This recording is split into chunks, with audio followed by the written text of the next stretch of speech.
De a Corvinus ügyével kezdeném. Mert hogy ez egészen friss. Az olajügyek körüli válságok pedig hát vagy nem állandóak. A Corvinus ügye az pedig azért lett most annyira friss, mert egy elbocsájtásba torkolló üggyé vált egy egyszerű kérdés: vizsgázhat-e egy diák akkor, ha nem végezte el azt a fél évet, ha nem járt be az órákra, és hogyha elmulasztotta a rendes időben kiírt vizsgai időszakot.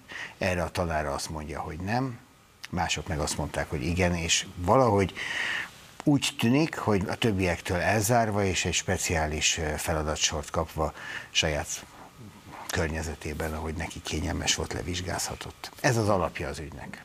És most akkor ott tartunk, hogy tiltakozik az oktatói közösség, tiltakoznak a diákok, és az egésznek van egy olyan íze, miszerint egy bosszú érte volna a tanárt. Nem következik. Ugye az ügy azért úgy indult, hogy van egy diák, aki észrevette a vizsgai időszak kezdete előtt, hogy hoppá, van egy kis probléma, nem teljesítette azokat a házi feladatokat, amiket kellett volna teljesíteni. Teljesíteni 12 kvízt kellett volna kitölteni, és hetet töltött ki, tehát egy kvíz elmaradt. Mondta ezt ugye a diák, és megkereste a tanár, mondta neki, hogy nincs rá lehetőség, hogy ezt pótolja, mert ez a rend, ezt teljesíteni kellett volna. A többiek teljesítették. Gondolom, hogy a nagy része teljesítette, vagy lehet, hogy mindenki teljesítette, illetve ez így.